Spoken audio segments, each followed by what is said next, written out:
میرے نبی پاک صلی اللہ تعالیٰ علیہ وسلم نے فرمایا شعبان میرا مہینہ ہے، رمضان میرے رب کا مہینہ ہے۔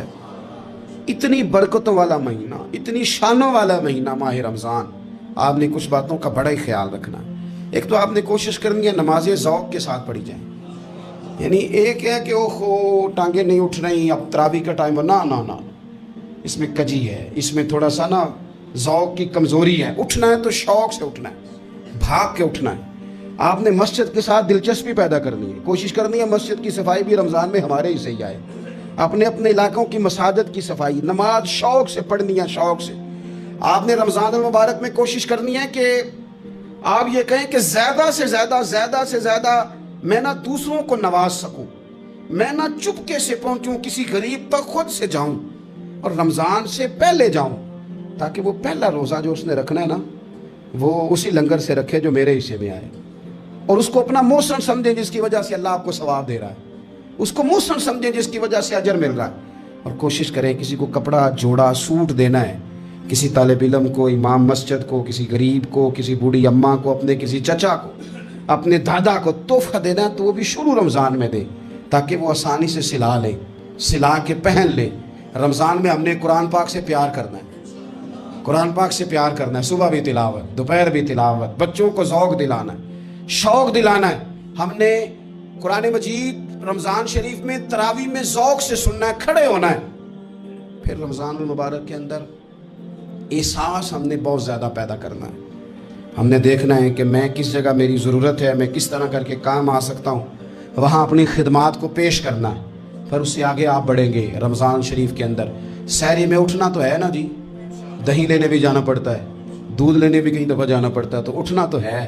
تو ایسا نہ کریں کہ 10 منٹ پہلے اٹھیں، اٹھ کے پہلے تہجد کی نماز پڑھیں، وہ نماز جس کے بارے میں میرے نبی پاک علیہ السلام نے فرمایا جب بندہ تہجد کے لیے کھڑا ہوتا ہے تو رب اسے دیکھ کے مسکراتا ہے، جو اس کی شان کے لائق۔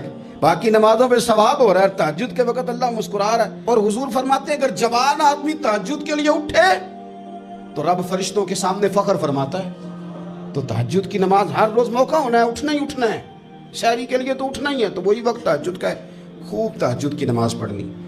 ایک چیز آپ نے نا پورا رمضان استعمال نہیں کرنی، وہ غصہ ہے۔ سارے روزے نا یعنی بالکل عین افطاری کے وقت بھی کوئی بندہ غلط بات، برداشت کون سی بات کرنی ہوتی ہے، صحیح کہ غلط؟ صحیح کو تو برداشت کرنے کی ضرورت ہی نہیں ہوتی، برداشت کرنی غلط بات ہوتی ہے، اس کو سہنا ہے، اسے کہنا یار روزے ہیں، رب کی رحمت برس رہی ہے، جا میں نے تجھے اللہ کی رضا کے لیے معاف کیا۔ اور ذہن میں حدیث رکھنی ہے کہ حضور نے فرمایا تو رب کے بندوں کو معاف کر، اللہ تجھے معاف فرمائے گا۔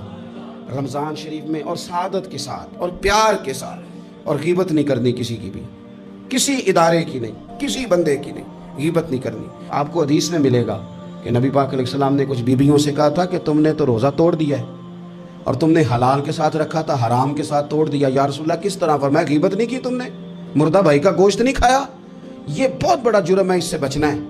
موبائل کم استعمال کرنا ہے، اور مہربانی کریں کم خبریں دیکھیں، جو خبریں عورتیں پڑھتی ہیں ان خبروں سے بھی پرہیز کریں۔ کوئی ہم نے بڑا سال 11 مہینے سیاسی تبصرے کر لیے، کیا انقلاب آیا پھر ملک میں؟ تو رمضان کا مہینہ سیاسی تبصرے رہنے دیں، زیادہ وقت مسجد میں گزاریں، زیادہ وقت اللہ کے گھر میں گزاریں، زیادہ ٹائم آپ تلاوت قرآن پاک میں، استغفار میں، درود شریف میں گزاریں، ایک دوسرے کے ساتھ پیار کریں، ایک دوسرے کے کام آئیں۔ اے خالق کائنات، آئندہ جمعہ رمضان میں آنے والا ہے، اللہ امت کی خیر فرمانا، کشمیر کے مظلوموں کی خیر کرنا، برما کے مجبوروں کی خیر کرنا۔ پاکستان تیرے نبی پاک علیہ السلام کے نام پر، کلمے کے نام پر بنایا گیا وطن ہے، اللہ اس میں دین کا جھنڈا نافذ فرما دے، اس وطن عزیز کو قیامت کی صبح تک قائم فرمانا، اور اللہ ہم سب کو بھائی چارے سے، پیار سے، محبت سے، ایک دوسرے کے احساس میں زندہ رکھنا۔ اس ماہ مقدس میں تو جن لوگوں کو معاف کرے گا ہم سب کے نام بھی اس میں شامل